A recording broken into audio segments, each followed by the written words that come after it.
Good evening. Kenemu Economy Arale Fed man. What on yana channel 2026. Work on yana Firianya this time. Eric Nelly. For me. You are highly ignoring for coming. And to everyone Nabia, a program I change go pattern. I get straight to the point. Because someone didn't there web data. Fire on I severally. Can yellow faka, they save to data. You know? I don't worry for them. Watching them alone. Can Vivian, I greet you. Blaze. Good. Kelvin Okoli, you're highly welcome. All right. Today, earlier, I run a program that borders on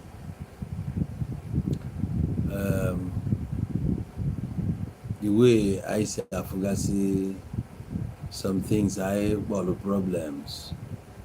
Because when they wear you down. Yeah, I can the village and the Kunaka village Abanaginaro, and so on and so forth. That video, that video, but I was so happy when I watched that video. I watched it myself. Like I told you earlier, videos in them, I might not enjoy it, yoga and them, yeah. But I find their time. Gezienya. I even sometimes wonder if truly I was the one that did the video. But for the fact that I'm not even now, but the inspiration, sometimes these things got over me. I had to dish those words out. But I'm already gone up anyway. Opposite, I'm with I'm short or down. Actually short down. The thing I Kwechiri go, you continue. So tonight, I want us to look into why these people want you out. Why these people are jealous of you when you are doing well. Why these people jealous your success. Why they don't want your star to shine. What did you do to them? What was your offense? man. So all these things were the reason why I be about tonight. So like I said, what I had if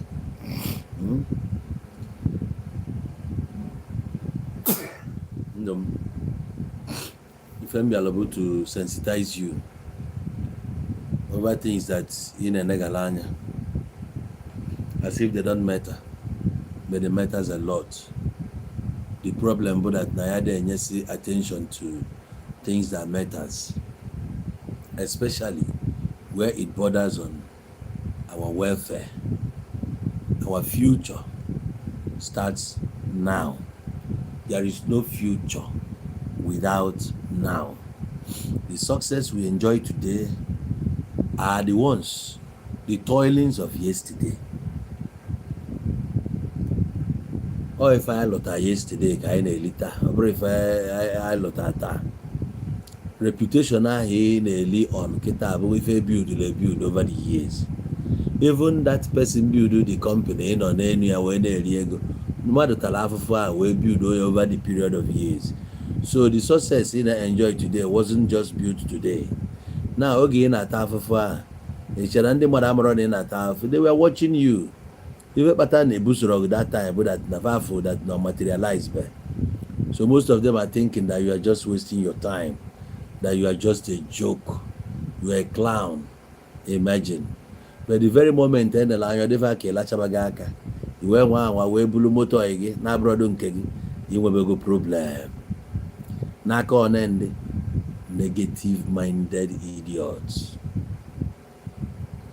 Oh, if I call about you, mother, chuonya, obi adazie yamba. ọ chụọ na first business ọgarọ mee nke ịbụ ọgarọ mee nke ịtọ ọgarọ ike agwụ ya ebiteli ego ebito wee mee business inogo ewetakwa ọzọ bitekwa nye ya inogo so ebe nya nwazi na onwe egwu ga na-atụzi ya ịbazi the third one egwu a na-atụ ya o chefuzie na onwe okwu a na-akpọ no venture no success ofosi ada agụ mmadụ anya ugbo ibu a o nwere some problems anyị na-eji aka anyị nwetala onwe anyị in the area of na the ladder ị na-achọ climb ka ị wee succeed ye foundation na edebere na that ladder ọ ebe a ka ị ya matter most o nwere onye bụ that na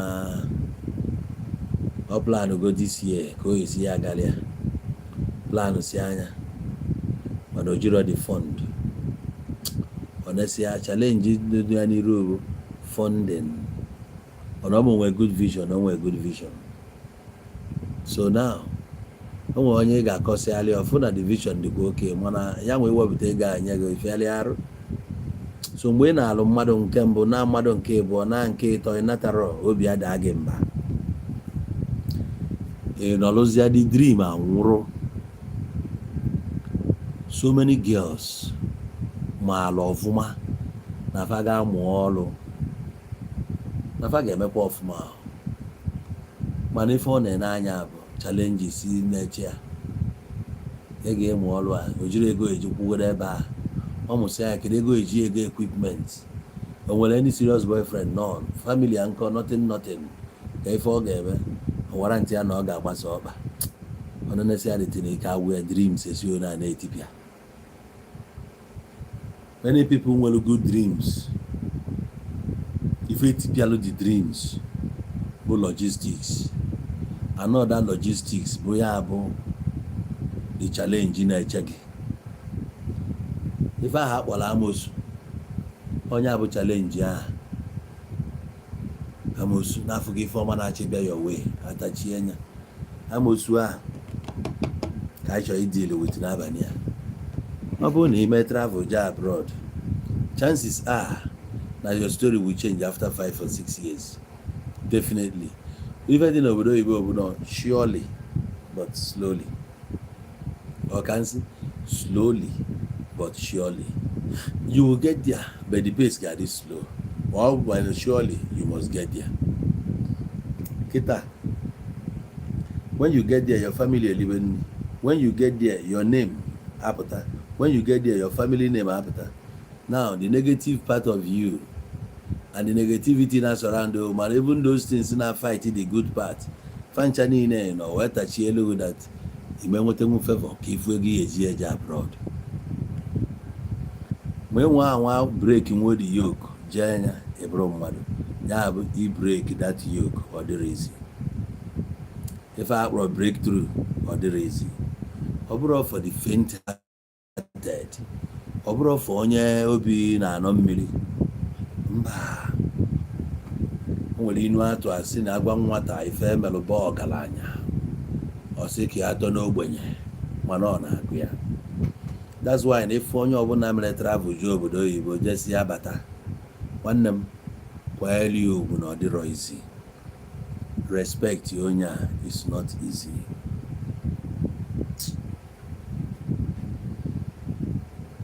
ya aghọta sụsọ onye jelu na ama onye nọ Naijiria nwere ihe ị ga na-eprichi ebe ọ na-enegha anya na ịmara ihe ị na-eme mana onye ga-aghọta ya ọfụma bụ onye jere obodo oyibo ife o ji egekwana m ntị bụ na ọmara meso na eme travel fụ ihe fụ ịwa ị nọ Naijiria maybe ịma ihe a na-akpọ immigration ha bụrụ moto ha na-agbafe ịghọta ya mana ihe mee travel ịghọta na eze immigration karịa polisi ịma ihe bụ immigration taa Nigeria wee ezigbo taa na eze ị na-ewe mana fọdụ agbara we can use it well marọ na immigration dị deadly immigration bụ winchi immigration adịrọdụ mma ka gị na ha fụ n'ụtụtụ ịnụ na ha na-abịa na streeti ya isi saịdị a weda ma iji akwụkwọ ma ijiri akwụkwọ ka ọ ga-erime ọga kama gị na ofu official immigration ga-ezu n'ụzọ zu ndị polisi 10 onye polisi ka ya nọ na-akọrọ ya na ịchọrọ iyuzu your number 5 your amendment your right na polisi ka ị na-akọ akụkọ right ya elukwa ebe ndị imi gị nọ onye imi ka ị na-agụ ya na inwere right gịnị ya nọrọ n'akụkọ weta akwụkwọ ga-ejebe ka ejechaa ya n'ọkụ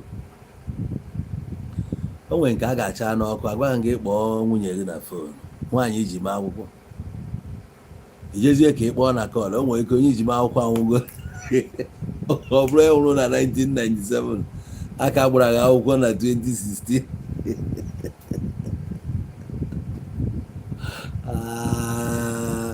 nwanne ihe agba n'ụzọ erika ife agba n'ụzọ erika onye ọbụla efuru juru obodo oyibo nata nwanne m onye a bụ ezigbo soja warrior respect that person most of them na-anwụ na-ete ọ bụ na inwe heart obi okwute ị ga-asọsi dị n'obodo oyibo maka enwere many challenges ga-etipịa ahụ na itipịa ahụ bụ jọs ime ka mkpụrụ obi gị daa mba o nwere nke ya pụtasị gị na eke imige nọ n'ogbe ịgbafuo ụfọdụ asị gị na eke juru everywhere ịgbafuo ị na-anya fụ na akwụkwọ gị na ị nwere akwụkwọ ị na-akpuo n'ụlọ ị na-anya fụ na ndị be ụnụ ya esendigodoro gị ego nọtin nya ike agwụzie gị mana ihe niile a bụ challenges bụ na ị na ya anya na-ekwe ka enu ya agbakọchalụ gị ego niile eji asọlvụ problem ọ na-achụ almost 30 million naira akaụntụ gị bife pụọ ịzara ya ịzara ma kọrentị o ma savings o ibu ope ego onwe ihe fọrọ na ope ego na money point ihe nọ bụ kolim ịnọla ebe ị na-ene the problem anya ọ karịa gị ịdị overwhelmed ike agwụgwụ at this stage na ide ekwuzi okwu nwa ị ga-ata akọkọta akụkọ ụmụazị na-agba mmiri ọbụ ka a na-akọrọ dị akụka a sị ya na ụmụazị Uganda na ụmụazị a na-agba ajọ mmiri etụgharịa n'onye na-ekwu okwu ọya bụ distraction ọya kwesị ka ewuo ya ewuo passion niile nọ gị n'ime anwụọ na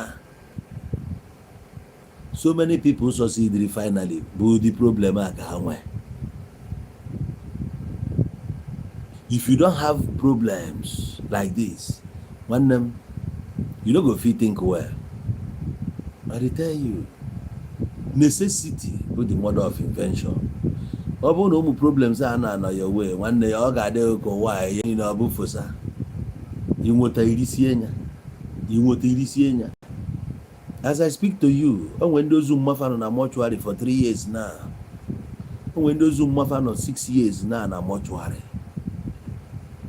Onye ga-enyi ojite nkobo ọfụ ụzọ ebe ọ nọ ka eko ya isi na-alahụ ụla n'oyi mfuli iwe na ozu ụmụ ya nọ na mortuary. Ọ bụrụ na a ga-ebunata ozu a ga-eji efi wee kwa mamụ ya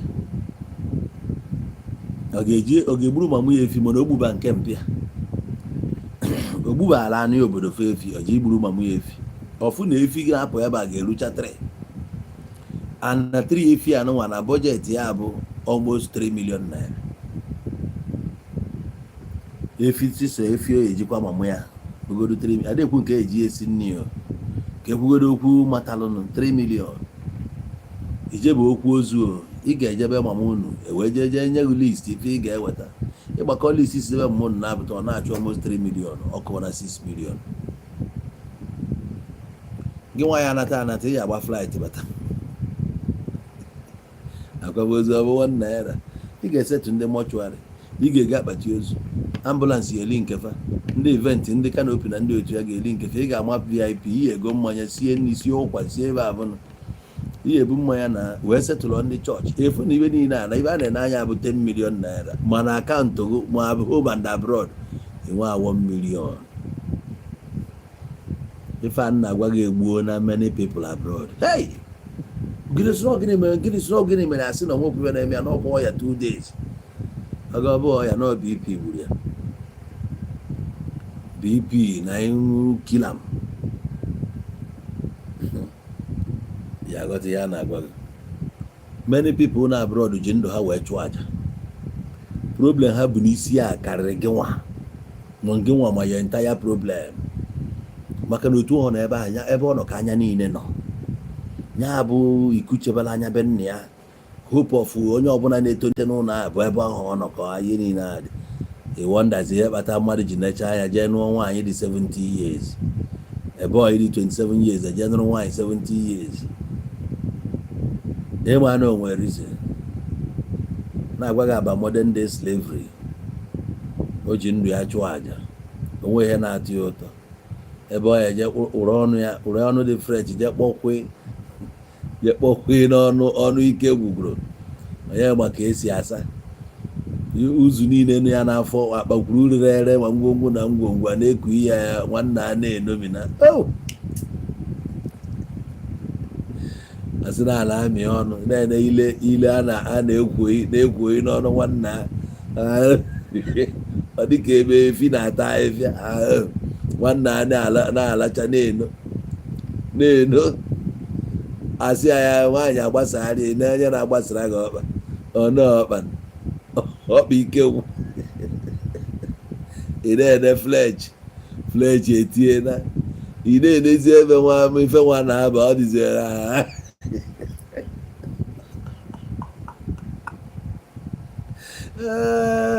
injin emegidegoro ihe eribon ya onwebi ya emefago injin ya nwata etukwara ya n'ala ụra injin ya eribo ogide gị ya efu moto gị n'enume na eribo ogide go dị injin ọ nọzi na 030 nwanne a na-eje ka ọ nwụrụ anụ ma nwaanyị a ya eweta ID ya ka e were chụba akwụkwọ ka o nweta n'ọrụ. I wee nọrọ ebe a nke nwazi bụ onye n'ebe a nwere mind. Obinna ka ife na-eme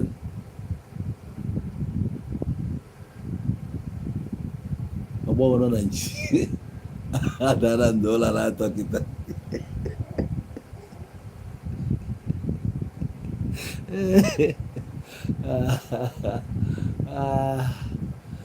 si nwanne a na-agba mbọ ka ọ marụ maka ọgba ma ga-eweta ID ka e were mee akwụkwọ ka nwanne m nwado nke bụ akwụkwọ ala isi onwe akwụkwọ mgbe ọ na amara eji ya 2 years ọkụ ya ntọgbuo nwaanyị a ka o zuo ike onye ike ka njọ n'ụdị ndị ahịa ekwe anwụọ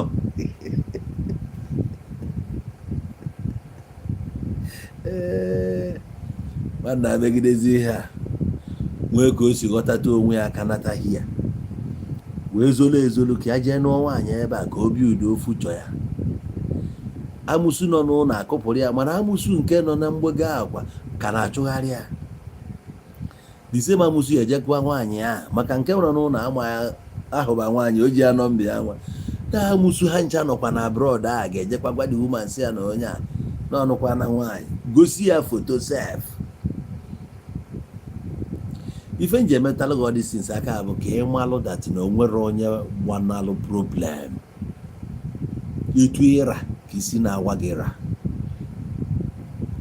The higher a woman climbs the tree, the stairs, ife mma bụ climbing, the higher nwaanyị na-arị, the easier it is for men to see up her skirt.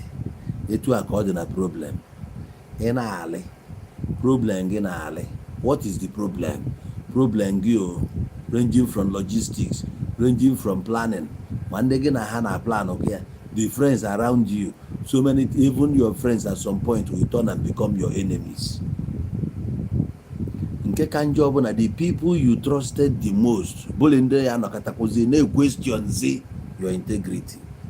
Ife fama na ige emenwu mana ebugaghị allegation. Onwe ụbọchị mme vidio si ifuru eziokwu ị na-ekwuta ka na afọ oge eziokwu na onwe situation ị ga-anọ n'ime ya, eziokwu can no longer save you. Ọ na-adịghị ka nke tụọ asị ikwu eziokwu na-ekwu eziokwu mana enwe eziokwu ya na-ekwu to substantiate that fact ọ ga-etake 10 years 20 years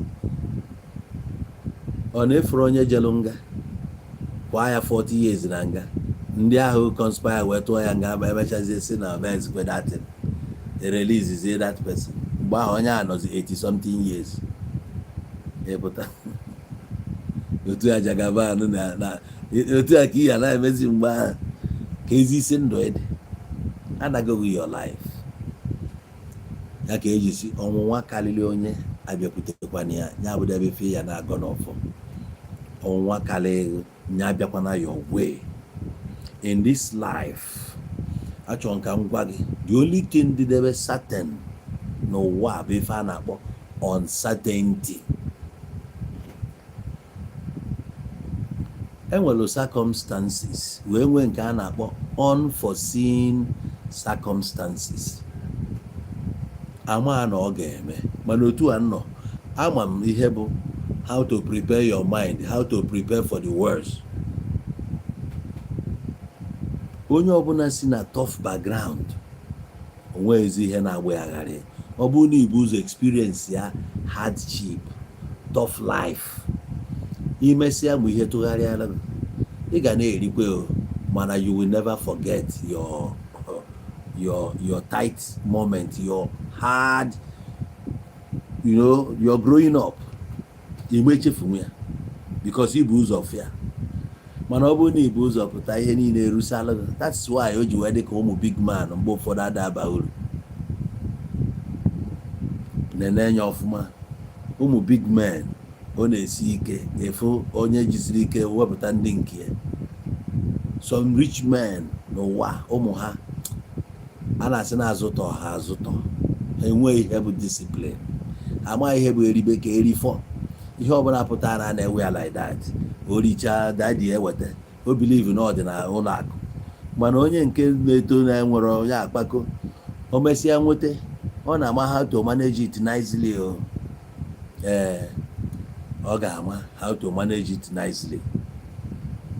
So ma nke nwazi na onwe tough background efe ma bụ na ọ da adịgide. So achọ nka m gwa gị tonight, those people na-achọrọ ka ị kafa mma gịnị bụ ife imelụ. Sometimes ọ bụrụ people, sometimes all unforeseen circumstances following you because na-ebu mmadụ bụrụkwa mmụọ, na-ebu ọkala mmadụ ọkala mmụọ. Onwe any prophet, any pastor, any dibia na-claim logo na ya bụ ọkala mmadụ ọkala mmụọ kọwakwuolu ya na nke nwanne onwe ogo bụkwa ọkala mmadụ ọkala mmụọ nwere ife dị iche gịnị maka na any human being nwere this side enwekwa the other side. Inwe double life that you don't know. Inwe double life mana ị marọ. Ịpụta ụlọ mgbe ụfọdụ sị ajụọ gị ife ịlọ na nlọ na ị marọ na echetara ife iji na-echetara ọ bụ that na ịdịrọ conscious of onwe gị ịdị na ha na onwe anyị mana iti ya obi onwe aka ịlọ nlọ n'abalị echetaghị ebe ihe mere. Onwe mgbe o yi eruo were aka gị control be the life over there. O nwere chọọchị dịgasị today mgbe anyị na-etonite onwe nke a na-akpọ spiritual church. Okwe nwere chọọchị a na-akpọ ịka nka asịghị na religion of light and sound. O nwere ike ndị ịka nka na-anụ ife a na-ekwu na that ife a na-akpọ ịka nka ije ebe ahụ ị ga-ama na their teaching dị a bit different from normal Christianity because ịka nka bụ religion of its own, ọ bụrụ Christian religion. Otu a ka e nwekwara ndị ọzọ chọ ka mkpọrọ gị only one. Ilu edi a ife melụfefa dị iche bụ na o nwere another thing fa na practice. Now Ogboni that you know enwego reformed Ogboni fraternity today. Yo.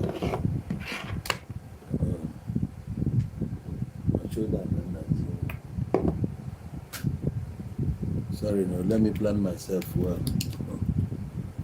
If you didn't plan well, Sorry, just a moment.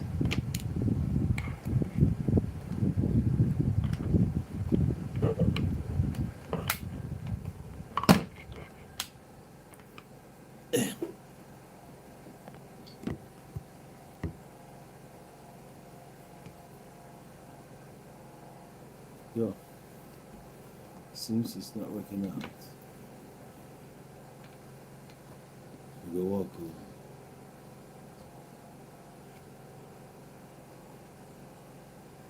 Sorry, no.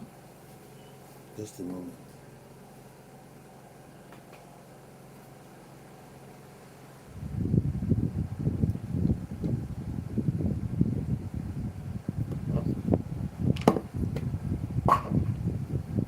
Oh my gosh.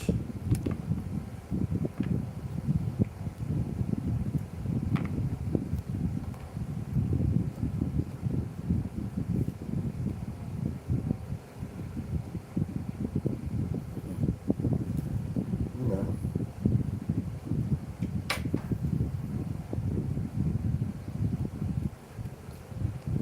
Just a moment, eh?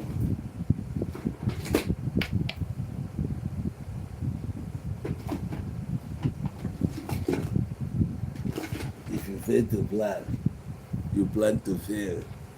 I carry load now.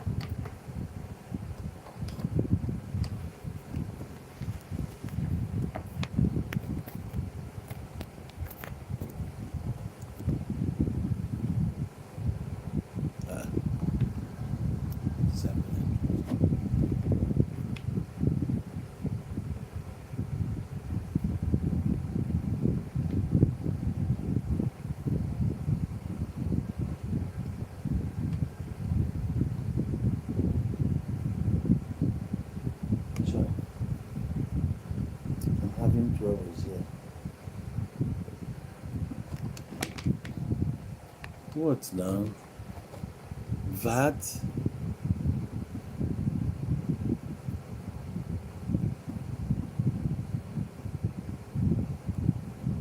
The Holland they are knowing us, not Dutch council. VAT?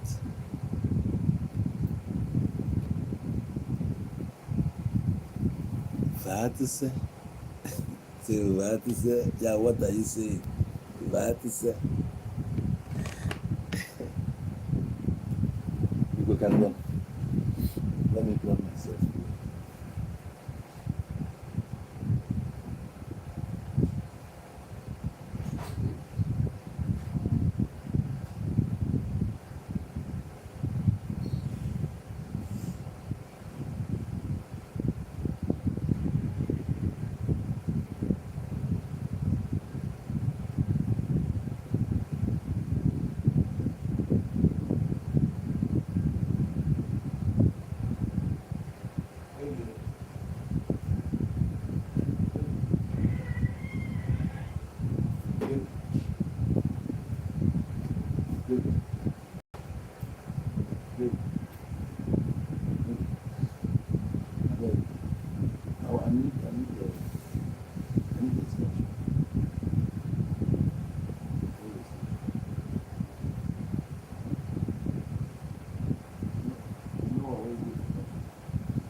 It's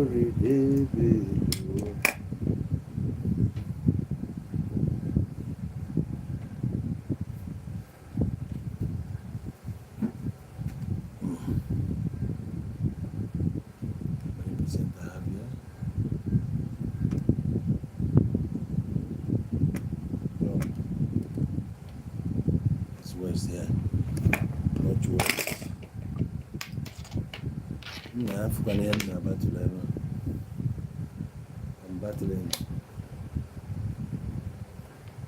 I'm battling now. Financial challenges, unforeseen circumstances. Yes.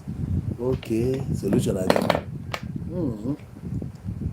There is solution.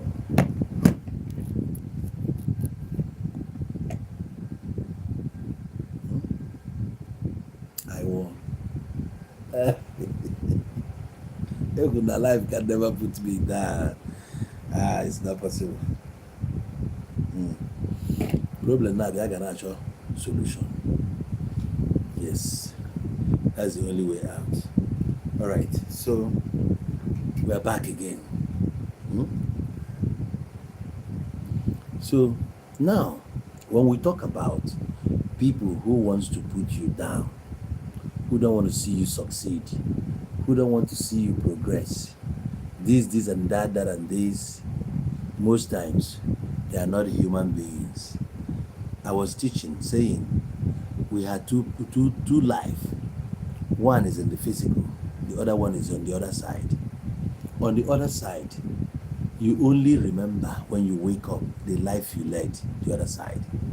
And when you are here, name a life we need. When time okay, you wonder what is actually happening on the other side. You will get idea on several occasions. When a young girl they gave, and a rumor, saying that this girl, no one day, both for the Fiona, both for the Fio Chuo Jonjo. I say na nwa ifu na omugo mu n'ime mmiri asụsụ ansụ kita ị ga-asị na inu nụrụ asụsụ a before a dị chọọ na inugo ka a na-asụ ya n'isi mmadụ asị ho na nwa anwa bụ ọgbanje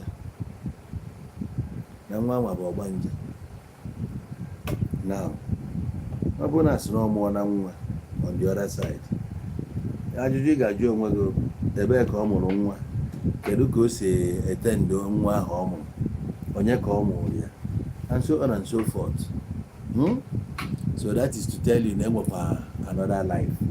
So onye a na-asị gị na ya bụ ọkara mmadụ ọkara mmụọ nke nwa bụkwa ọkara mmadụ ọkara mmụọ ka ị malụ na ife nwere equal and the opposite. Ọ na-eme ebe a na-eme the other side. Mana ọ nke nwa ga-choose etu isi chọọ ka ọ dị ọnya nke iji wee bụrụ efe bụ and your choice ga-abụkarị n'inwe ịchọ inwe develop that urge to know more. You get develop your mind with ife enough and the urge to know more. Ụbọchị ọbụla esi na ịchọ ọzọ ịma ebe aka nke o jedebe, your knowledge ends there. Ịmamazi more. Those people I respect that Albert Einstein na onye abụ nka gịnị mere fa ji wee dị iche all the curiosity they wanted to learn more and more and if I got higher mụtasịa so many things. And then they are about men of underworld. What is that underworld? Who are those men? Where is that world? And who controls that world? Are you not from there? Are you not part and parcel of that world? So why is it that we law if you work in a art, if you know when do in it? Now, a man taught me how to deal with some issues. That was 2006. Again, the experience. Ndina and I say la rola. Something I be press dom. Other dom monku woku. You need that still. You balicha nothing. Imagine na sigidon nothing. The very moment that tempo. Itiembu. Imago there. Some people go out in another way. It's not lucidity anyway. That's yakawalogia. Mana scientifically, in our own science, Igbo science. I am looking for or onye ọbụla nwere the entitled to his opinion. Ọ bụrụ na ị maara ife na-ebute mmadụ dina ana something adakpu ya, ịkọwala anyị ife na-akọs ya. O nwere ike dị iche na ife mma, o nwere ike type ọla anyị ebe a. O nwere reason mama na-eji wee open line for people to call in because masị from tomorrow m ga-eweta my landline so that you can call in my way teachings like this. So this man, he was an actor in the Nollywood. That was when I joined the Nollywood. So I called him aside and I told him, see, I was going through all this nonsense. And that many times I met him, and me Jobi Mbawa Tetola, Nancy, who is this particular person named Mefa? Can you name this thing? Until the man were born, where's him look? Stop struggling. Stop struggling. When you formula how to deal with that thing, I will not just with Okuon. I applied it.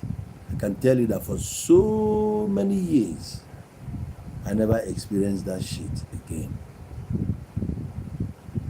I never experienced it. And as I speak to you now, I get almost 5-10 people never got it.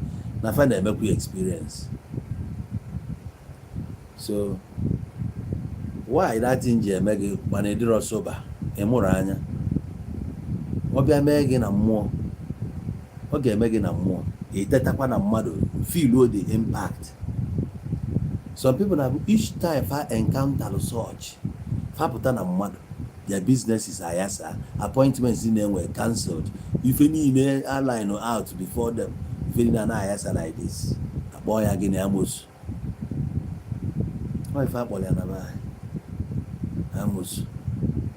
Half of the former Nachebia, care where they may be this and that.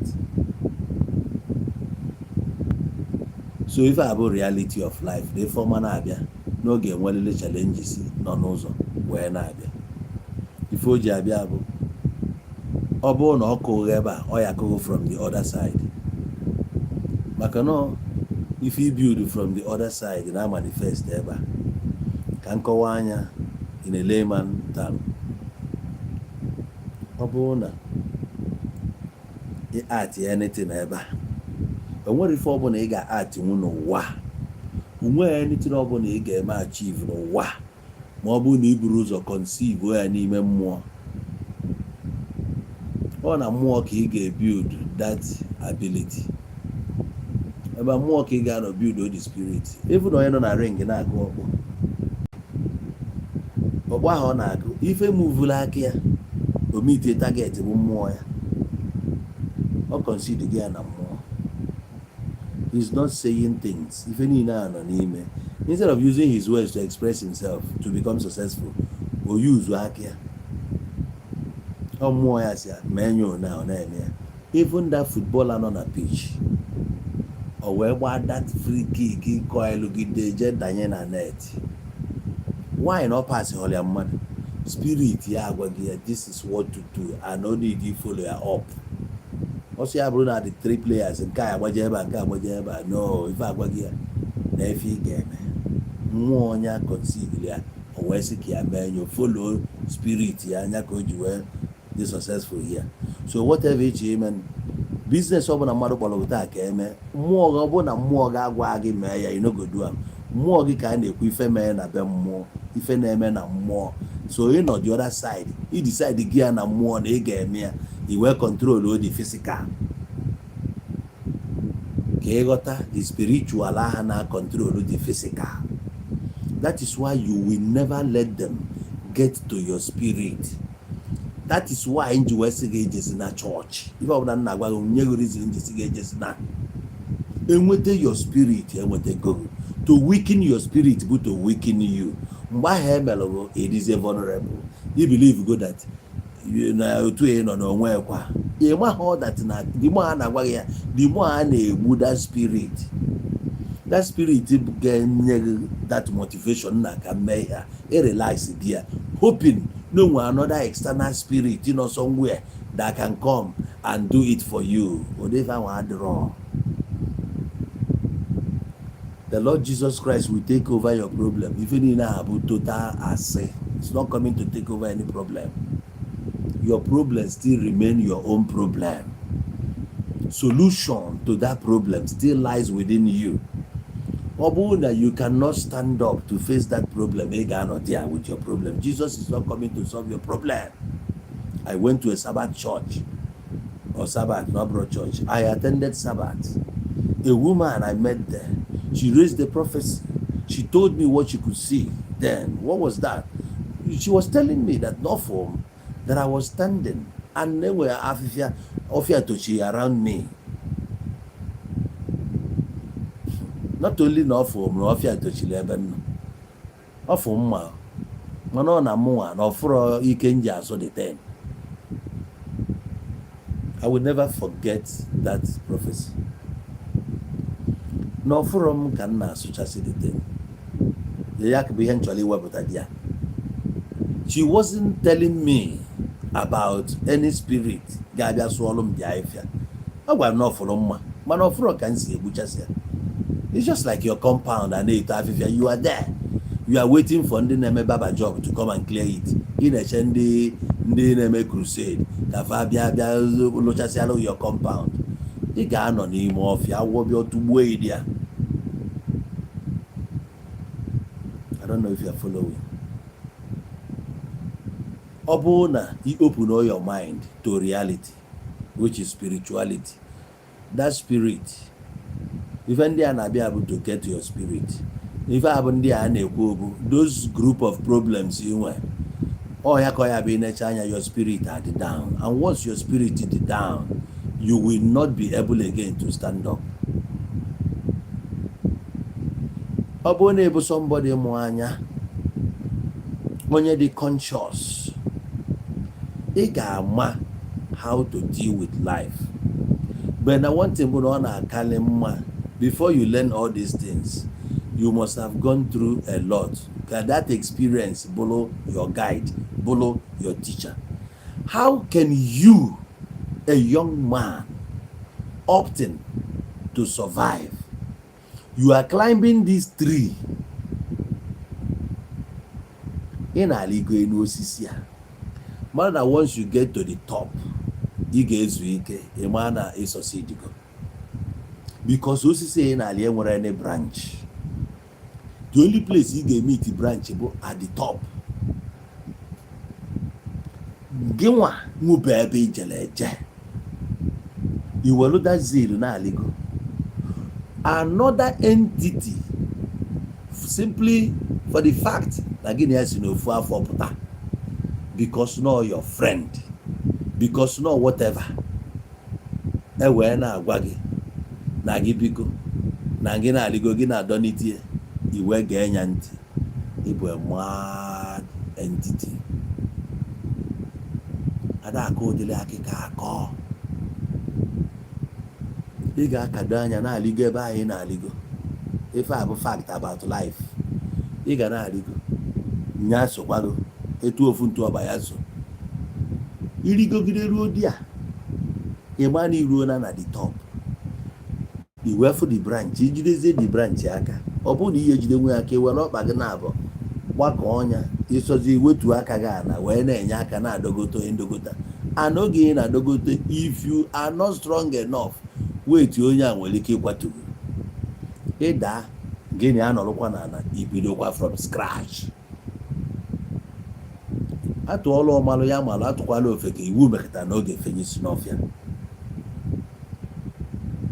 Hey, ndị na-achụ m sometimes ife na-achụ bụ monsters nke nwa ji aka gị wee break here.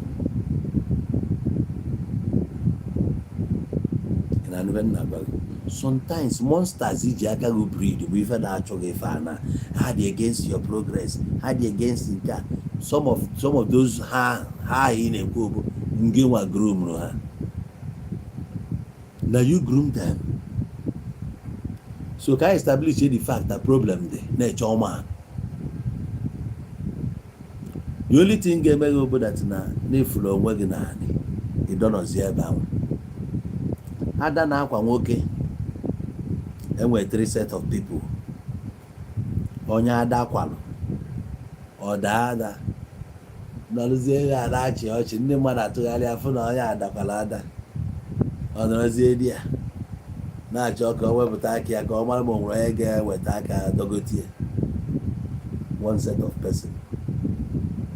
Another one dalụ mmanie nwa onye mana ọdalụ bifo eji atụgharị nna gị na-eme ya nwa ofesi gị fọzọ. Nwa onye nke na-ada na-achị ọchị nọrọzie na n'ebe ọ nọ na-achị ọchị, ọ na-ewepụtara aka ka onwe onye ga-ahịa dogotie. Those kind of people na-adịkarị stupid na efu ha nwa obere ihe ya atọ ọchị achịrị ọchị daa. Amalụ ụma daala amụ ọ dịka amụ ọ na-atọka, ọ dịka amụ o siri ike, ọ nga kpachara ya daarịa ịkwụrụkwa ọtọ you no go fall. Ihe niile abụ mindset a na-ebild. Some men bụ falu ebe nwaanyị nọ fa dị weak, fa ma enwenata okwu akafa ife ọbụla nwaanyị kwuru ọ kwere ekwe, nna drop ọma ebe na against your will, and ịma na inwe fuel mana ị ga-eje drop ya. Ihe nwa ihe bụ ka esi ya mba tenkobo na ọnọm ife a na-akpụ ya bụ discipline. Some men enweghị that thing bụ discipline, and na that thing in discipline o mere affect n'ego. Ị nọrọ ị na-achụ àjà aka nkọchasị niile, mana ọ gị nwa na-enye onwe gị aka nkọchasị. O doro gị anya na ihe fọ na akaụntụ gị bụ 1 million, mana ị ka nwere mind na-agbagharị nwaanyị 200,000 ka ị wee bụrụ nwa dị caring. Inye onye ị ga-enyekwa onye ọzọ, ọ nakwa gị echi ọ ga-anakwa gị ọzọ. Before ịghọta ife edoghị anya na inwekwa okwu aka gị ebe ahụ bụzi ya bụ stronghold dị in your life. How do you break the stronghold? Kedu ka esisi the girl na-eche ọzọ ma ọ na-eme emenwe ya ife nwa na-apụta ya apụta. Ọ bụrụ na inweba the mind esi ife nwa ọ na-apụta ya apụta, Kwechiri, ịma that you are not going anywhere. Discipline ga-adịrị in the life of any man who is trying to succeed. Onwe ebe nna-eje taa and nwe ihe sọrọ onye ọbụla kwue you are not going anywhere bụ you are not going anywhere. Ọ bụ onye pụta agwaghị nke a isole ebe agwaghị nke isole ebe o iji okwu aka ways. So taking you back to the religion on Nagwago, there are so many practices in life. That's why the other time I said if your church cannot change you, change your church.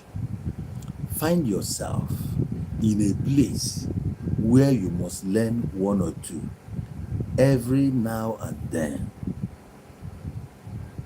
Pan-Africanism nwere ife a na-akụzi dia.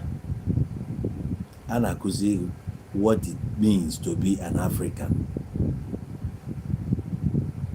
And the more ị na-amụ Africa, learning things about Africa, the more ị na-afụ onwe gị in a different dimension.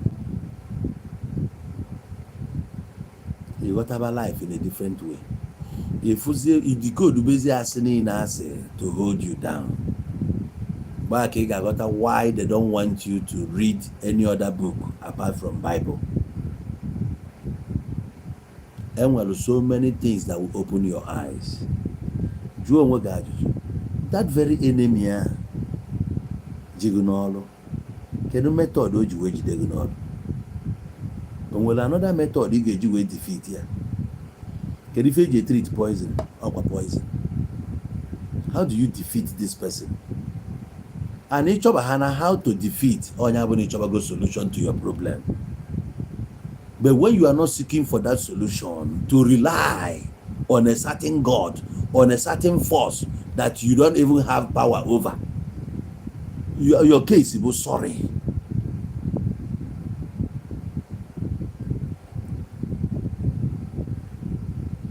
Obuna ịnọlụ ọbụna ijego ịchụ aja na mmili in the night, midnight.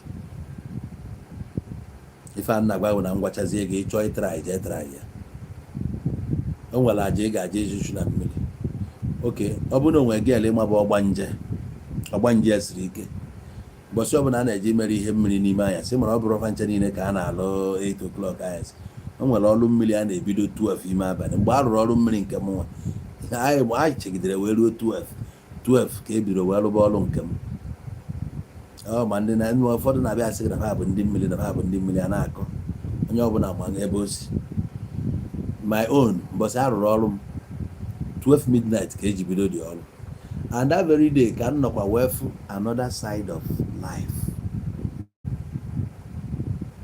Enwego many encounters na mmiri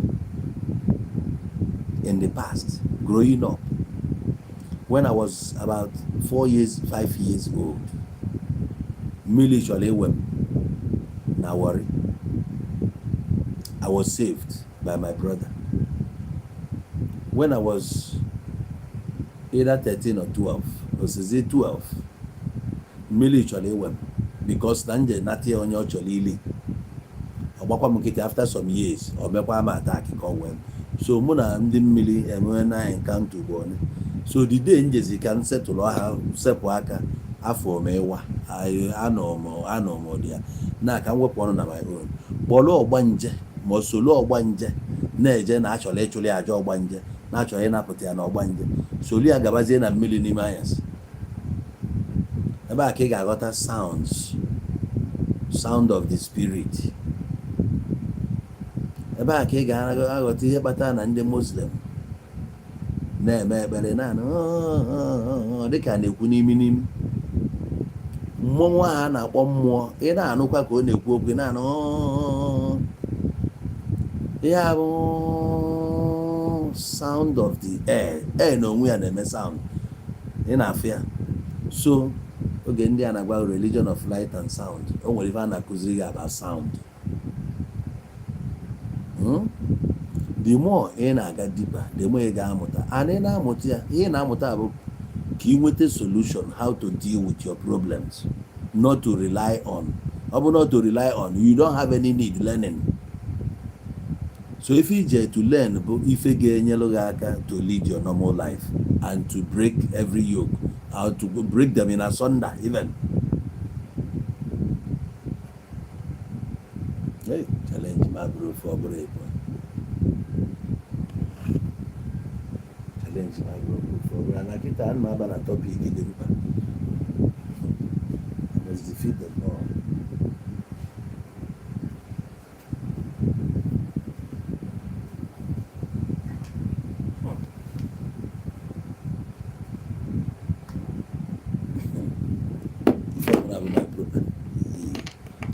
If I would have a problem changing life, I could defeat them.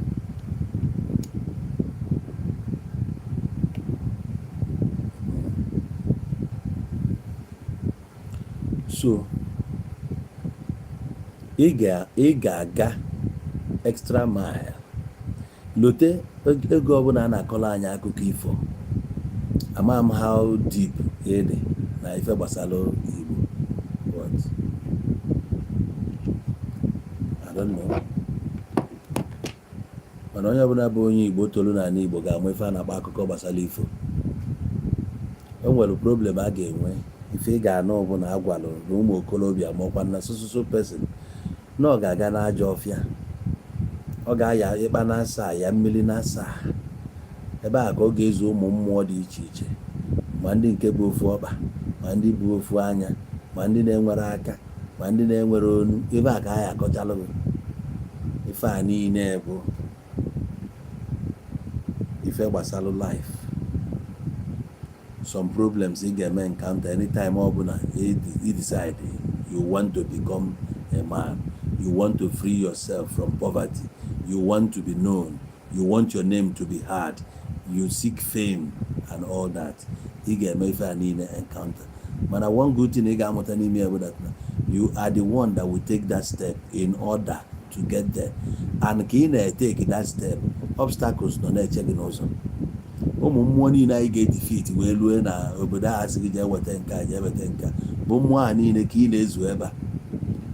Negativity, ma ndị mkpasa anya, ụmụ agbọghọbịa alafa ka kwụ ọtọ, ụmụ okorobịa ndị na-ese force, ma ndị bet Naija ma ife niile ga-emeta gị na you can never get there. Ife a niile bụ those obstacles na-eche gị n'obodo mmụọ ahụ ị na-eje ka ijeje gote ọkụ ka ijeje weta ife ahụ ka e wee mee gị ka ị bụrụ mmadụ ka e wee gwọọ nne gị ọya ka e wee mee gị wee bụrụ igwe na ị ga-ejerije weta nsọdụ nka na aja ọfịa. Etu a ka ọ dị.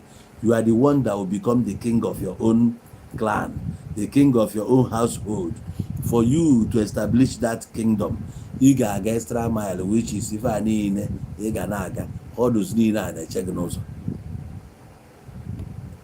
Ichebezi aba police, immigration na ndị otu nọ na street isi ka ị nọrọ n'ime ụlọ. How do you feed? How can you survive? Ị ga-apụ dị ya no matter ka o si wee dị tough. Ị ga-enwe that mind. So your spirit first, ị ga-ebuild ya, solidify ya, i wee nwee ike manifest anya ebe a na-afụ the manifestation. So if your spirit becomes weak, ha succeed ya n'ime ka obi jụọ gị oyi, it then means that your own has come to an end. Nwezi ife ị ga-emenwu. Asị ka ebite ego nye ka ije mee biznes, egwu atụba gị, ị ga-agbalị kịta kedu ife ị ga-eme. Isi ebe a biplane ruo n'obodo ahụ edipọtụ ọgụ, kedu ife ị ga-eme. Ile ofu mkpụrụ ana anyị nwee kịta na-abịa akọ akụkọ gịnị ka ị ga-eme. Ife ị ga na-afụzi ebe impossibilities, negativity ihe aka ya na-afụ. You can never create a clear picture. Pictures niile na-create na the vague. Ife ị na-afụzi ebe impossibilities. Your elder brother could not make it. Even your friends couldn't make it. So how possible is it that you can make it? I tell you, it takes one to break it. You can still make it. You can. So monsters need na-agba gị mgba. If not the one you build for yourself. Malono monster that you can never bypass. To bypass them na ịchọghị ịba uru. A real businessman who na-eme ezigbo business sị na ọcha mmekọ ndị police na ọcha ịma na ibido by business. He never start. Ị na-anụ ihe nna gwa gị n'ịcha nnọọ ndị police ịma na forget your business. Ị ga na-eje na-apụta kọstọma ya bịa nwere ndị gị na ha ya dụ aka n'ọnụ. O nwere ndị ya eburu ngwa ahịa gị, ị ga-eji polisi jee chọwa ha. So polisi dị mkpa. E nwere ụfọdụ ihe ịma na-agbanarị nwa agbanarị, ha ncha niile bụ part of life. Mmadụ agha agbanarị problem. So if you want to make, even gị bụ nwaanyị na-anụ ihe nna ekwu, even in that your marriage, obstacle na-eche gị ka nkụ. Ọ na-apịakwudo ụmụ nwaanyị, ife ọ na-apịafa bụ left and right, because ụmụ nwaanyị bụ weaker vessel. Fancha niile nwekwala ebe fa si wee bịa. Fa nwekwa double life. Fa nwere life of their own, nwee mind of their own. Bully abịakwute gị na be gị na ebiri as man and wife. Ọ na-edilukwe with her own issues. Ebe cupboard onye ọbụla ezigbo skeleton dị ya. Ọ na-ebu ibu nke ya, bokwasa gị ya, ọ na-abụ ọ na-anyị ọnụ. That is why o ji wee ka nọgide na-hope, na-believe na marriage aka ya work. Mbọsị ọbụla e-defeat tell ya, life defeat ya spirit ya, or the weak, the marriage crash ya. Mbọsị aka ị ga-anụ, I'm done. I'm sick and tired of you. Enough for enough. We know we have 2 kids. We have 3 kids together. Sick and so. Na sanity ejikwa edi amba carry over this one. Life a defeat there. Yes.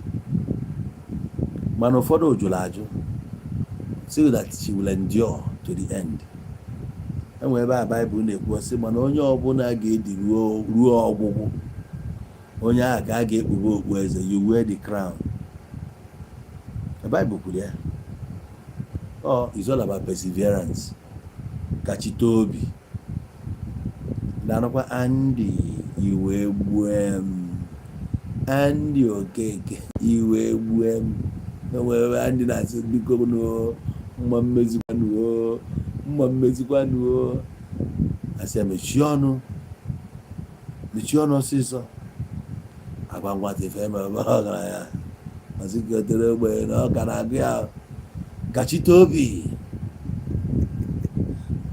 ị ga-akachite obi, kachie obi. Ị na-eme ihe mgbe ahụ ọ na-esi ike, solution adịbago, the thing agwụbago, mmeri abụrụbago nke mana ị give up nke ego ka njọ. Ịtụgharị efu how far you've come and you lose out. Ka ezi isi ya,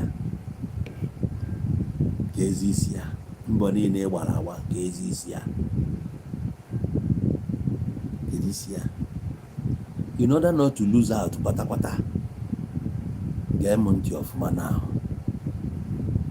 ka ị hapụ lose out entirely. Na-ene onwe gị anya ọfụma, gwa onwe gị eziokwu. From now, jee lụọ another 5 years at your age. I nwere hope na ihe ọzọ ga-emenwu na ndụ na ị ga-register with success. Na-ene onwe gị na-ege m ntị, ị na-eche onwe gị at your age, na environment ifuru onwe gị, gwa onwe gị eziokwu. Ọ dịghị ka change ọ na-abịa. Change ahụ bụ like m gwara sị that the success ị ga-enjoy tomorrow bụ hard work you put to today. Onweghị obi gị ọ na-convince gị na ị ka ya bụ ọgaranya. Ị ga-ajụ onwe gị, kedu ife plant taa ga-etonite echi ahụ ị ga-eri? Ka ọ dị same thing ị na-eme ka ị chọkwa ka ị na-eme, ọ dịzie ka ya bụ ọgaranya echi. Gwanụ m ife ga-abazi gị ọgaranya. The same thing ka ị na-eme since the past 10 years. Ị nọ level ị nọ, you know add, you know comot. Ka ị na-akazi gị obi in the next 5 years na ị ga-eme ya. As long as your expenses na-akarịzi your income, that business ị na-eme awọdrozi ya. Ihe ọ na-agwa gị bụ climb higher, go higher, ka ị wee nwee ike na-cover expenses gị. Ihe bụ ha na-cover wee expenses gị, ga-amanye aka na your savings.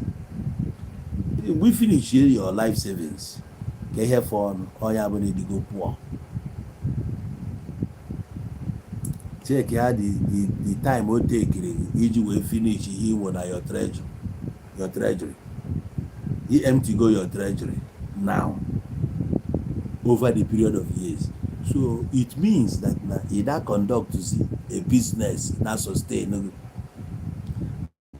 And as long as either conduct any business not sustainable for over 1 year, 2 years, it means customers or clients who are willing again to deal with you in the nearest future, except we put extraordinary effort, muliki attract again. How much do you have?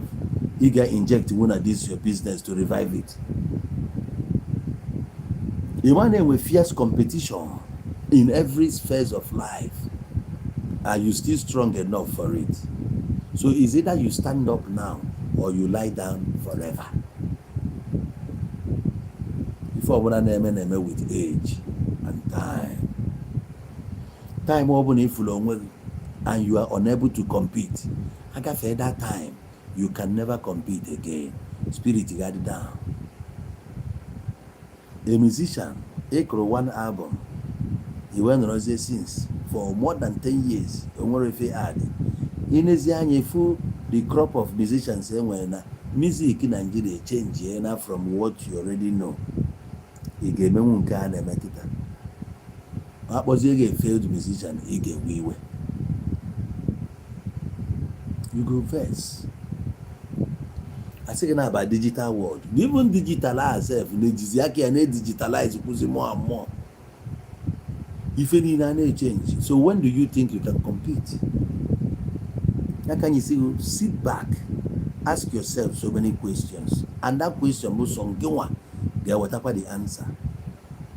You are heading to 50 years old.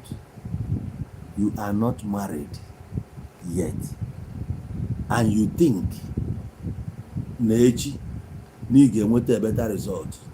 Don't want any result you get. If not, because you couldn't think. Can you quite one secret about marriage?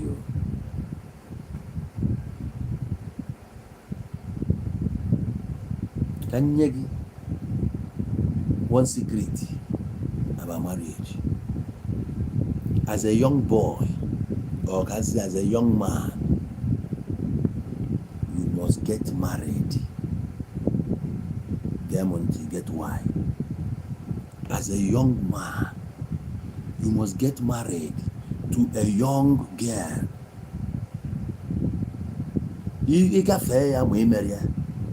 You grow to 38, 40, and then one will 38, 40.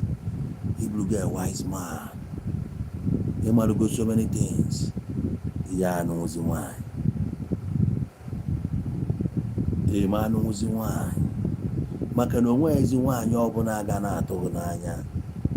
After all these years, the one careful. Honorable Kite was here careful. You have an name and they can have to complain. You can't overlook anymore. Complain. Taste good there, man. Even about secret of life. You got no why Kite the young in Amari.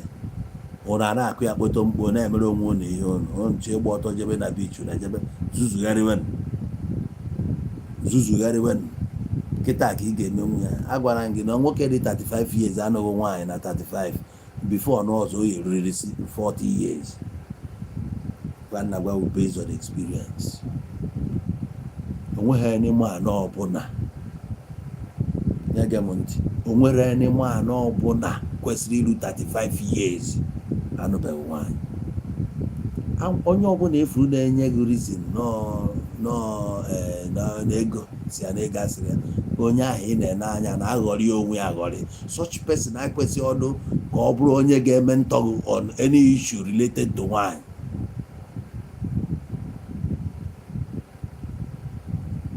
If ọ bụla na-eme, I will still repeat, na-eme with time and age.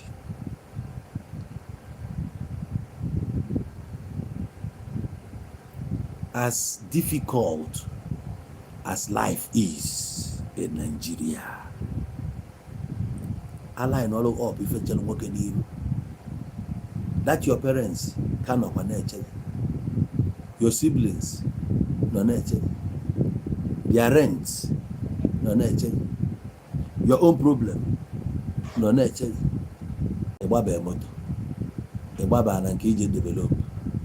You build a solid business. You are unable to see actually who you are in a category and you grow up. Mammy, I got here now. If I need a with a chair, battery to West, na guy I did one mother than a half and a no I can see. If you got your mobile, I guess you can at 35 years. You can bogus. Or if I na-ezuzu gari n'obodo onye furu dị 50 years ọ ka na-claim youth. Nene ndị obodo nene youth obodo na ya furu nwere ndị 50 years ka na ebe a na-akpọ onwe ha youth. A na-akọ ụdịrị akịka akọ. 50 years old man jeje afịa dị na youth. Agadi ekwe nka. Ikwesịghị ịnọ gị ya ịkarị gị ya. Ọ ife a na-agọrị gị at 50. Na akwadozie nwa. At what age ka ị ga-ebido mụba nwa? Ị ga-ebido na 50 mụba nwa. Mgbe na amụ ụmụ ise ịkụwa na 60. Nke izi adị 10 years at the age of 60. Mgbe eru 20 years ịdị 70 years. Ke biznes ị ga na-eme ga na-enye gị ego iji akwụ ụgwọ akwụkwọ ụmụazị. Na-egoro ha akwa. Na-egotakwa nke gị. Ọ bụkwa asụsụ. Igoro ihe egoro nke gị. Igo nke nwunye gị. Goal ndị ọgọ. Goal your family. Ekebe rice ike. Emebe nke ime ke business ị na-eme at that age. Ke business ị establish. Ga sustain you that time. Ọ ka alụgo manage kịta bube ibu ọbụla ya akpọrọ ibu. Life ibu ahụ life na-ebo nwoke. Kịta burie kịta dị young. Shoulder go ka dị strong. Your spinal cord ka dị strong. Your bones ka dị strong to carry you. Time cometh, Bible. Time comes. Okay, got the weak. You will not be able to carry them again. Those friends say from why the young, if you cannot use them well, time comes when they won't be around you anymore. one or two nwere ike ime along the way, nwere ike push unu na-aga separate ways. Efu na alone. Na-anụ ya na-agwa gị. Friends ihe nwere kịta iji abrag, ọ dịghị ka onwe ndị iji aka. Time na-abịa oge ụwa ga-etiri gị problem. Life ga-eji aka ya tiri gị the problem. Ọ na-agbasa. Ntị adịkwa.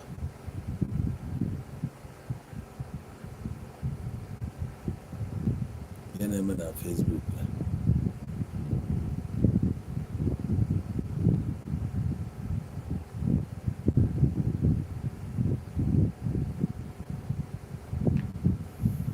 Oh,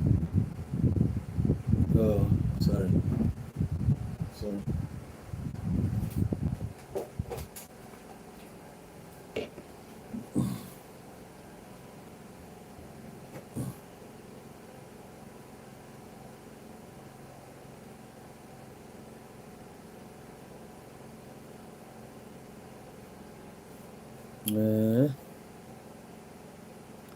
AC, you can be a boy at 40 years and you can also meet a man at 25 years. You can be a boy at 40 years. No matter how young it is at heart, time is time. You can't beat time. Whatever reality, you can't beat time. Onye ọbụla chọrọ to make it early. O nwere joy na-eso ya need 25 years n'ọnwa before ị na-elu 35. Ụmụ gị etobego. O nwere onye chọrọ ka ụgbọ ya gbaa late. Real man, o nwere na man chọrọ ka ụgbọ ya gbaa late. Is a dream of every man na by 23 years sef n'oburu gị ego. Yeah, life of a man. At the age of 23 na ego agbago gị n'aka. 23 years ego adịgo gị n'aka. 25 iso gị. By 23 grad go. By 23 grad go na university.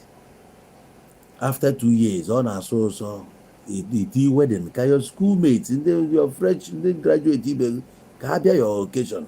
Mgbe a life ebusasịbụ onye ọbụla. Ha bịalụ occasion. 25 years is not a kid. Agba ya, ịbọzi ụmụazị. At 25, you're not under your parents' care. He contribute to go to your parents' life. You join all your parents. Na-azụ ndị ọzọ until ha pụtacha. So after 2 years, gị na nwunye gị amụọ n'ofu nwa. By the time you get to 30, unu ji ụmụ na-abụ. O nwere ike by 33 unu amụchana. Before you ruo 40, with your strength, your smartness, n'ife ọbụla ị nwere ị na-eti n'ụlọ ọrụ, ị ga-eji nwa ya wee na-ata idi na-epuch your life. Ọ na-aga direction ịchọ. Ọ mgbe a ka ị ga-egotenwu moto. Mgbe ahụ much problem adịbaghị n'isi. You would like to start early, so there is nothing like you can be a boy at 40 or dey far 40 is go all gbadago.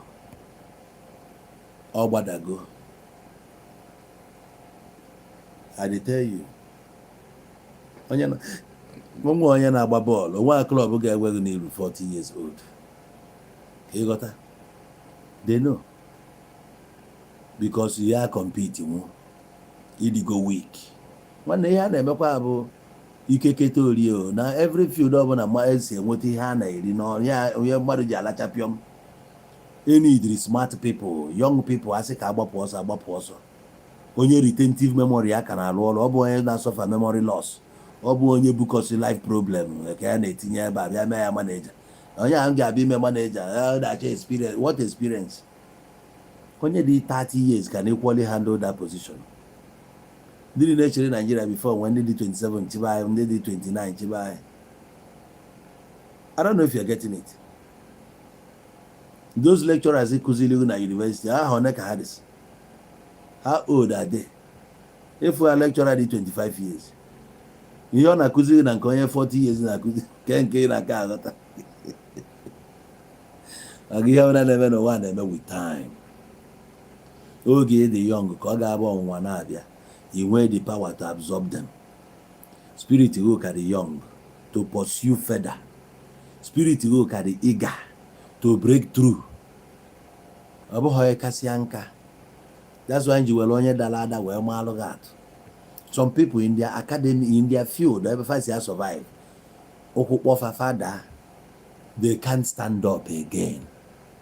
Ha actually create awareness na nekwa nnọọ na ngwaahịa agbụrụ ọkụ na moto ya dara n'ụzọ. And then ihe na-akọ kịta bụ ịkọsi anya so ndị a chọrọ that moment ịkọchara ya onye ọbụla move go on. So ị nọrụzikwa dị ya on your own. Ịdagada bụ na ịdagada. Some people that they don't even want you to understand ihe mere ha. Na custom siziri ahịa fine.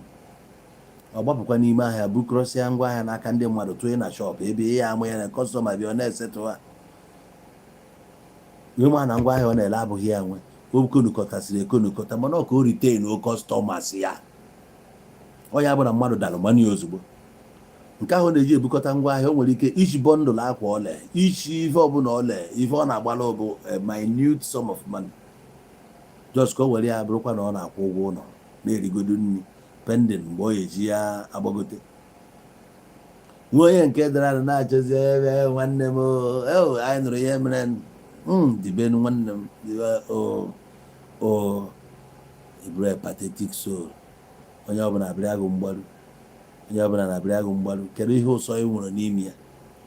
The lesson you should learn bụ that na ịda amanie ịda amanie ife ndị mmadụ chọrọ negotiate with bụ onye dị up and doing. Sympathizers bụkwa likewise minds. Ndị gị na ha na-eche ofu age. Ndị sympathizers ndị na-akọ ogologo akụkọ abịazi ajụọ gị kọwaba. Nna anyị wepụtakwa nnọọ 2 hours ị ka na-akọ akụkọ a na-ege. Mana onye niile n'ido ya na mmadụ esighị akọgheri nna ọka isi fịa dị anyị. So one ka ị chọọ nwanne m ọma ebe isi konokọta a na-afụghị n'ebe ọgaranya na ahịa ya metụrụ ihe enweta edegwu ọ ịkọ ọrịa wee mara maka ọrụ ihe ịkọrọ ka ama. Na this guy na-akpọ cheta wele onye nwere asị na m oyiri. Okay. So ihe ịgwa ndị mmadụ ka fama. Gotago. Or if you gwalụ ndị mmadụ ka fama, if you don't put it out there, nobody knows what's going on with you. Tell them that all is well and all is well. Your clients chọrọ ịfụ onye na-eme ọfụma, but they don't want to identify with a failure. Even younger lads want to identify with onye na-eme eme. If Obi Kubana, I gave you Jimmy Amalogat. The very day of Alabama, if you need now over 300 cows, some guys don't even know Obi Kubana from Adam. They don't even know him. Obi Kubana don't even know them. But for the fact that I follow somebody up and doing, factual to identify with him, can establish their presence, paravention, or one or two things, and when they keep me people, onye afọ n'iru ọlụ ka ama. You got to go. Onye afọ n'iru ọlụ ka ama. Packaging ka eji ebi ndụ. So agadi nwoke na package. Kedu ife agadi nwoke na package? If you na-enwere you can't give it out. Ibido n'oge na package. By the time you get to that old age, ọ bụrụ go part and parcel of you. It's part of you. You can't take it away from anybody. If o ji build onwe ka o ji build onwe. So ọ bụrụ na uji n'oge na-agba onwe gị fees, you build your reputation. That reputation ka ị ga-eji wee na-aga. Even when ị na-enwe problem, people might not even know. Only the closer ones bụ ndị ga-ama. But if you let this life to put you down, then you remain there forever. Life bụrụ go tụọ gị na you stand up. Ọ tụọ gị na because they man apịtị dị n'ụzọ, like I said earlier in my program. Apịtị dị n'ụzọ. Ife ga-akwatugo nọ n'ụzọ. Ọ ka nkụ, o nwere onye ọma na-eme iti. No meet be ya doesn't mean no draw. Isi ebe abanye moto na-eje Lagos iru obini life teach ego ifu na ụzọ a adịrọkwa mma ogbutukwe gị oge nwa obere ipikikwe gachakwa ọrịa na-erukwa Ogun steeti imitikwa another one. O ji ya bụrụ na ọ dịrọ anyị na-aba plane onwe ebe a na-eru anyị enjoy gide onwe ebe a na-eru emiti turbulence. Onwe nke ga-adị too much a na-agwa the pilot nya chọọ the nearest airport na ụzọ adịrọ clear. Ọ daa ọnọdụ dị a na-eche mgbe o ji nweta signal n'oklia na o wee kakwa fepụ efu n'ogbuo n'oge n'ụzọ mana mgbe o muvuru ọmaa na ọ ya emechakwa meet obstacle on the way ka ọ rapụ ịbụ na ime iti obstacle ifil n'ụwa nke gị agwụna ime iti obstacle ma anọ something dị a na-eche gị so finally ife ụsọ dị na ya bụ o so n'iruo n'ebe a fine ịmago na ịdị ilukwe with it ị gabakwa if you don't deal with it ị nọrọ here. Don't let problems scare you. I don't get what your problem. I don't get what your problem. Na since I'm with a problem, no, why you get na code like that? Defeat your fears. Move on with life. There are so many ways you can defeat your fears. So many ways. You read a lot, you learn a lot. You come in close contact with sound minds. It got the sound. I had a terrible accident, striking fear into my mind. How do I drive this car? Somebody asked me, you should set the car off. As if na nka hiye gote mro guarantee na. Oya nka hi na ri gote. Ewa mo family na anya. Ndocha saa ya elesi ya tokumbo ide ya moloncho anya ba anya ọka mmanụ na anya nke agbukwiri ugbufọ baga egbufọ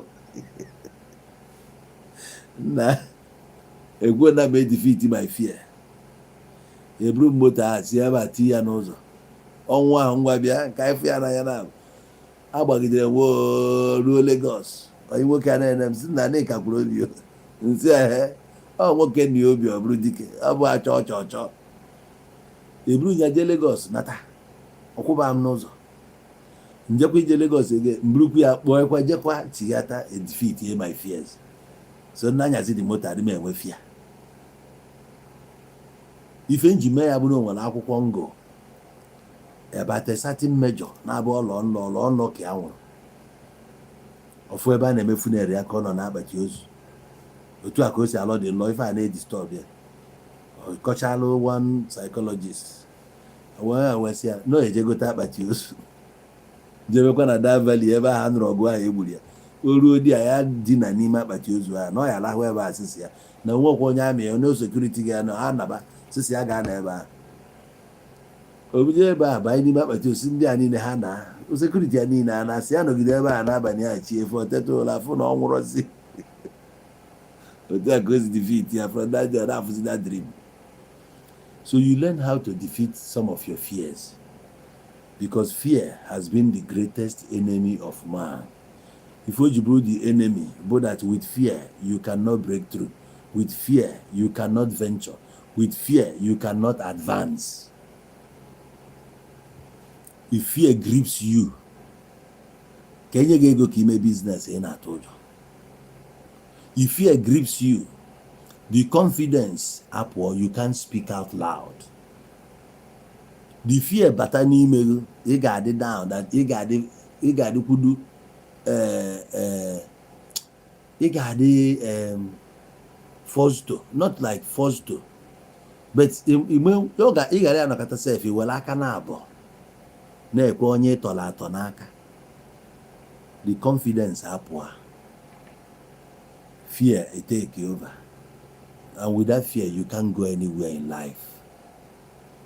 You will not dare, D-A-R-E, dare to do, dare to move. You can't.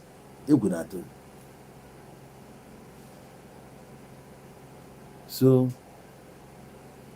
below today, make a peace with all the things about the problem. Even when it comes in chains, don't be afraid. Start taking them one at a time. Don't carry everything on your head. You solve ibanyozo.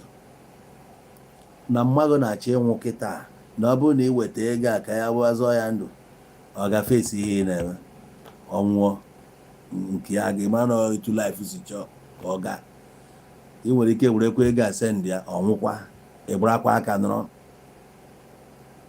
a sịkwa nga enyere nne gị ego ka ọ takwa ebe nna eje ajiri m ya nye gị example ịghọtago efu bụ nwa ọyị nwoke nwa oyi nwoke etigide gị ego n'isi etigide ego finally asị na maka leukemia asị na ga-ebu ya wee jebezie na University of Ife Nwa Teaching Hospital ihe bill anyị akwụ ebe a 50 million akwụ 30 something million o ruo a few days later nwa ha nwụọ.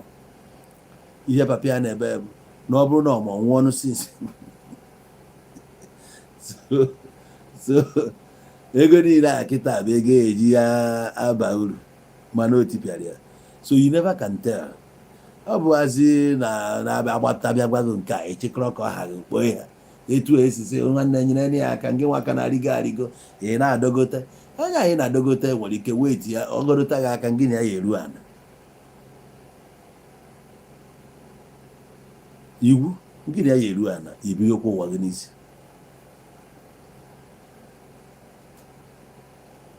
So oge m na-akọrọ gị about ife mere na mmiri or ife dị na mmiri, though I didn't want to go deeper because ọ ga-strike fear into the mind of some people. Ọ ga-emekwu ichebe ife ị na-ekwesịghị iche kịta ọ ma enwere different life karịrị enwere nke asị na larger than life, deeper than this and that.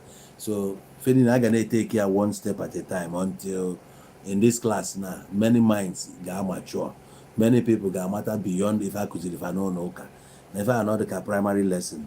Ị na-eme advance, you now advance your mind to learn more how to deal with life so that ya na-afụ gị na-adị ever young. Ndị ga-ebuso go when gị nwa bụ nwoke, even your brother can turn against you. Your brother can get at you through your own wife because no like your wife, because no feel that your wife be your backbone.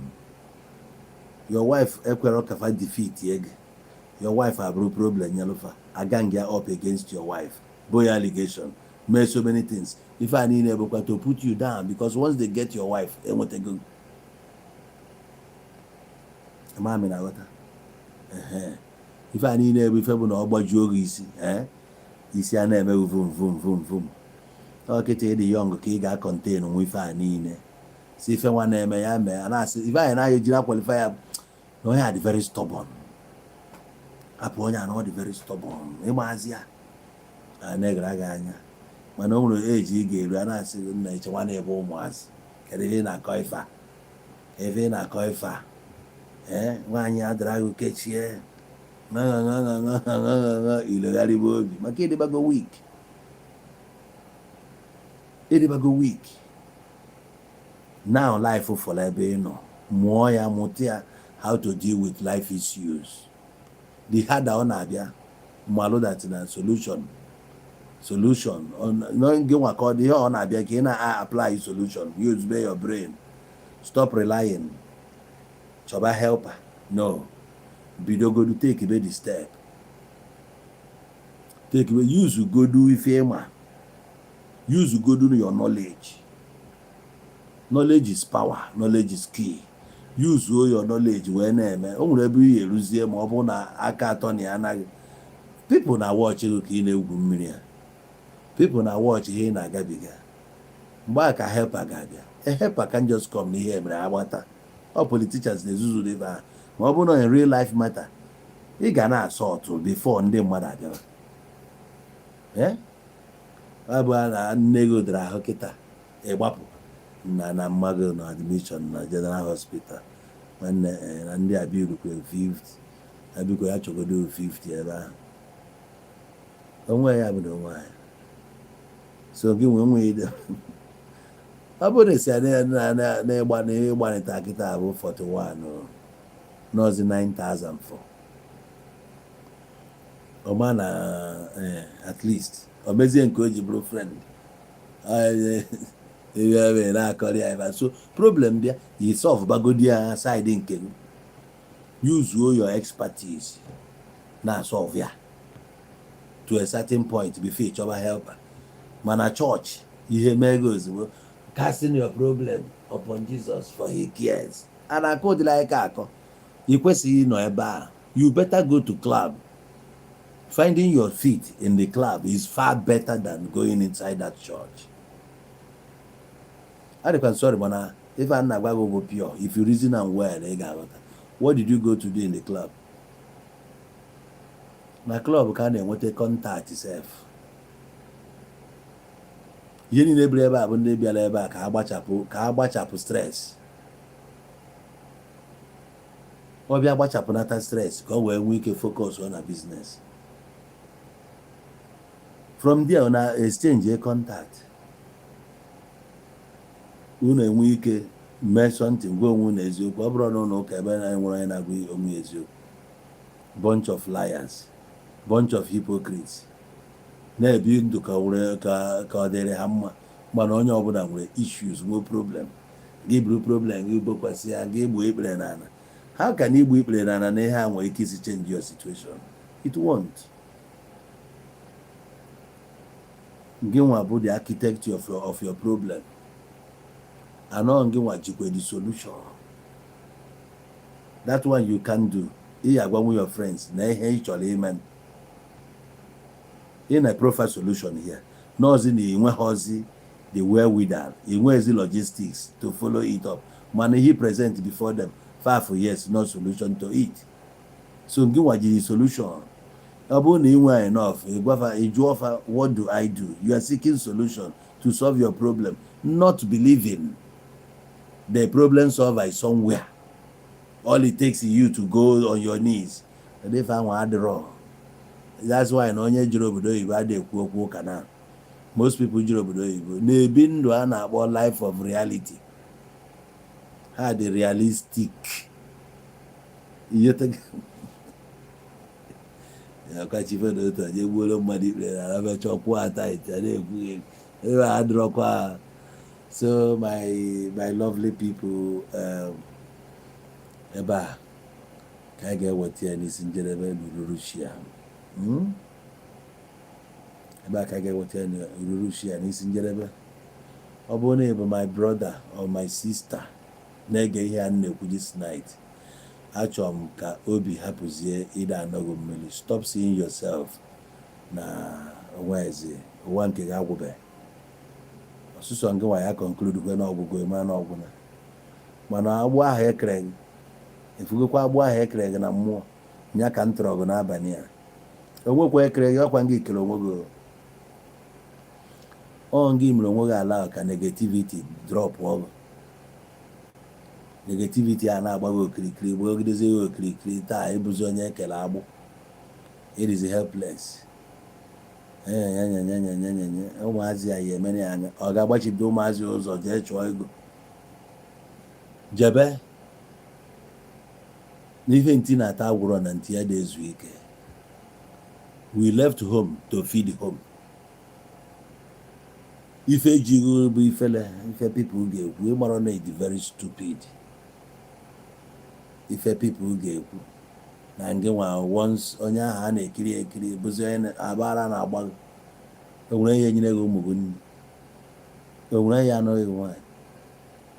imagine nwoke ndị friends gị tụka ego anọghị nwaanyị. ka ihe ya kpọ onwe gị eme anụ ka ọ gịnị mbụ ihe ị na-eche ife a ga-ekwu. who cares?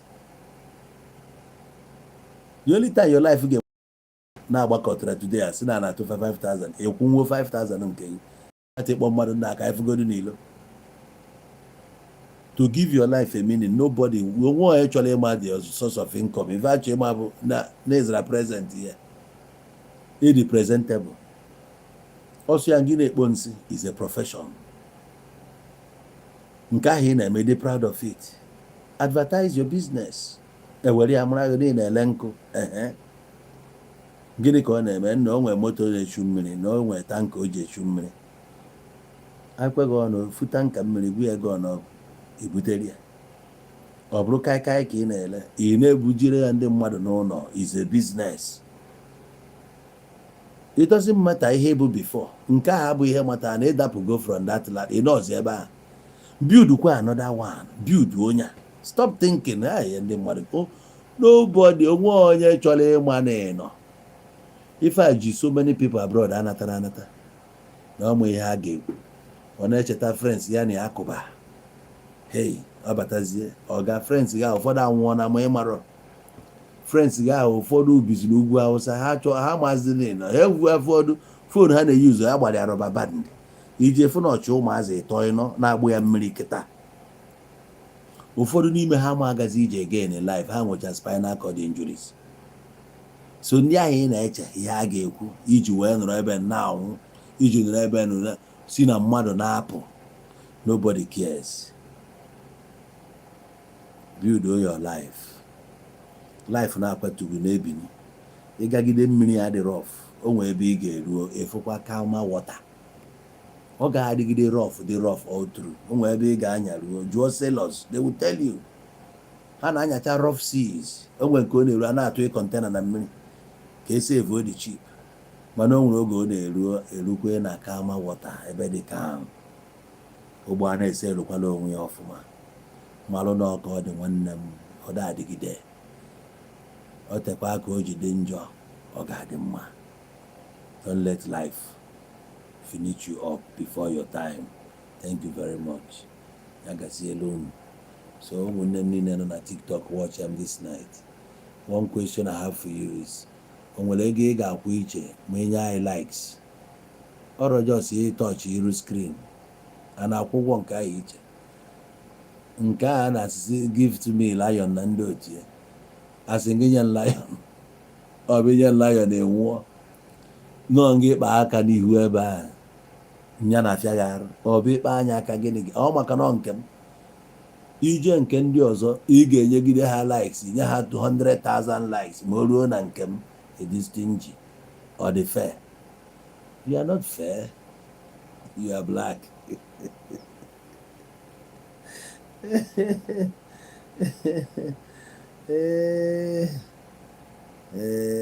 Thank you. At Afri Generations NG, okay. Daalụ. Ebe ọ bụ na our message tonight may receive in good faith.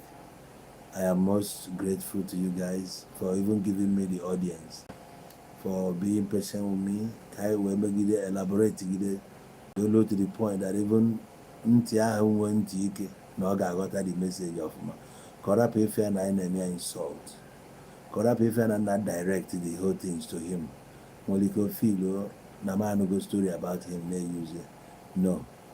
As the spirit directs.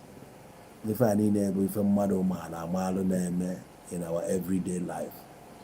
So touching on it bụ maka ndị na-agbagote and for the future na this year kabidosi the success I get celebrating na December bụ kịta ka anyị na-ebuild ya. We've just started planting again. Anyị bidokwa ịya mkpụrụ ọfụ. We are here fresh planting. So if I cannot waken your spirit now, your spirit will remain like that. Obi jụrụ oyi, ịmagbanwe mbọ, ịmagbanwe ọsọ afịa. Onwe ndị bụ billionaire today, fa gbara ọsọ afịa. Ịgba anyị bụrụ onye izizi. Ịgba ọsọ afịa bụrụ onye izizi. Onye ọbụla na-agba ọsọ afịa self na-ekiti ọfụma efi ọ dị very neat. Ọ na-convince gị na ọ ya nwe chọpụ iche na eziokwu. Ọ dị amaghị aka na akpa ihe ọ bụla ọ na-eti o tiri nwaja ya ego wee lesị gị dị ngwa afịa nke ahụ o tiri bụ nke ya.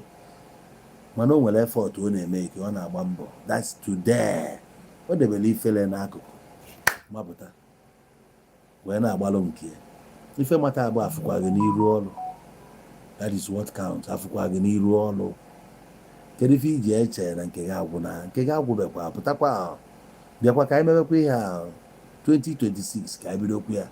Ọ ka bidokwa agba na 15 minutes na March ya this year. Pụtakwa daalụ. Ngwanụ ka nsizi unu good night. Onye afọ taa ka afọ echi. Anyị ga-alara ụla tete arụ ike ka ụtụtụ ga-eji wee wala anyị ọjị. Ndụ nwoke, ndụ nwaanyị. Mmiri atara, azụ anwụna. Egbe belụ, ugo belụ. Ma nke si ibi ebe na nkuku anya. Ife anyị na-abịa bụ ka anyị mụta. Anyị wee na-asị na nke anyị mụtara amụta ka anyị yuzuo onye ọfụma ka ọ baara anyị uru. Ana anyị ga-amụtakwu mmụọ ka ụwa wee dịrị anyị izi. A sị nke ka anyị abịakwute n'anyị. Ọnwụnwa ga-elisi anyị abịakwana. ife anyị ga-eli ga-abịa ma nke ga-eli anyị abịa na Chukwu ga-akwala anyị ụzọ anyị jebe anyị ga-ejelu anyị naba na anyị ga-analụ ife ahụ anyị na-eme wee na-eli nri ka Chineke nyere anyị aka ife anyị na-eme ka amata ya aka nzu anyị kpọba anyị ele anyị chobe anyị ele uru ka anyị chọrọ anyị achọghị ọghọm afịa ife akụ ife enwe n'isi nwoke mana nwaanyị na-abịa n'Onowu Igbo TV anyị gbuo n'aka na igbo n'aka ekpe ka anyị gbolu unu mma ụbọchị njọ ụkwụ amapụkwa anyị ilo mmadụ n'ilu anyị nọ n'iru mmadụ n'azụ anyị nọ n'azụ ebe ife dị mma nọ ka anyị ga-anọ ife ọjọọ nọ n'iru ụbọchị agụụ na-agụ ezi anyị ama apụta ilu anyị ga-anọ n'ụlọ ihe ọjọọ kwuru ihe ọjọọ na-efegharị efe ma nke na-akpụ akpụ ma nke na-alị alị nke agbanyere n'ikuku etu ọbụla o si wee na-ekwu ma nke dị na mmiri anyị ama ezute n'anya na ntị ara afọ ebe ike ọnụma ya rie onwe ya ọchọkọ onye ọya bụ nya buo onwe ya onye zuola anyị nke ọma ihe ọma kpọkwa ya iru izuola anyị nke ọjọọ ife ọjọọ kpọghị iru anyị nwazuolugwu nke ọjọọ ihe ọjọọ ka anyị ji ya ehiri isi iko onye ji ama ka ị ga-eji wee magharịa anyị achọrọ mmadụ ime anyị nwere onye anyị dị redi ime mee nke ị ka m mee nke m anụmanụ ọbụla na-aga n'uto ya nkwụ na nkwu ehukọghị igu fada daka akị na ịchọ ha m ọ ga n'ọrụ onwe ka m n'ọrụ onwe m onwe onye mụ na ya na-asịga ka Chineke nọnyere anyị wepụrụ anyị nyanya adịghị ike o wepụ ife a niile n'ụzọ anyị onye dị ndụ bụ eze ọ ga-adịrị anyị nche niile na mma ma n'ụtụtụ ma n'ehihie na anyasị ọfụ anyị gọrọ ya kpọọ ndị ichie anyị ma ndị ụwa anyị ka ha malụkwa nna akwa afọ ha ka a na-aza na mmadụ ha gbara anyị ọgụ na be mmụọ ikpe niile bụ ikpe mkpegide ekpere anyị na mmụọ fa gbaghasị anyị ebe ahụ iji ọjọọ ọbụla a na-ejere anyị fa anụsofe ọgụ na mmụọ anyị ama ekwekwanụ ka akpụtie afafa na mmadụ ya ka anyị ji akwụba aka anyị ọtọ na-eme ife niile mee ife ziri ezi ka afọ a wee dịgide onye ekwekwana ka akpụtie afọ anyị na mmụọ ọfụ anyị na-aga ọbụla ife anyị na-achọ ọbụ ife anyị ga-eli anyị anọchirọlụ mmadụ ụzọ mmadụ anọchikwara anyị ụzọ onye sizi na anyị bụ ife dịli ya na owele anyị zelu mmiri ka anyị gọrọ ọfụ a ka anyị si n'oge mezu na ndụ anyị n'orie mezuo na afọ mezuo na nkwọ mezuo na eke n'afịa na-anọ n'ụbọchị na-anọ Igbo ji wee biri ka anyị gọrọ ọfụ ọ bụkwaghị etu a nekwa anyị na Chukwu nekwa anyị na anịo ha n'ebe Igbo eze ụmụ iyo orimiri $. Darling, let me love you and leave you. Have a wonderful night. Shalom.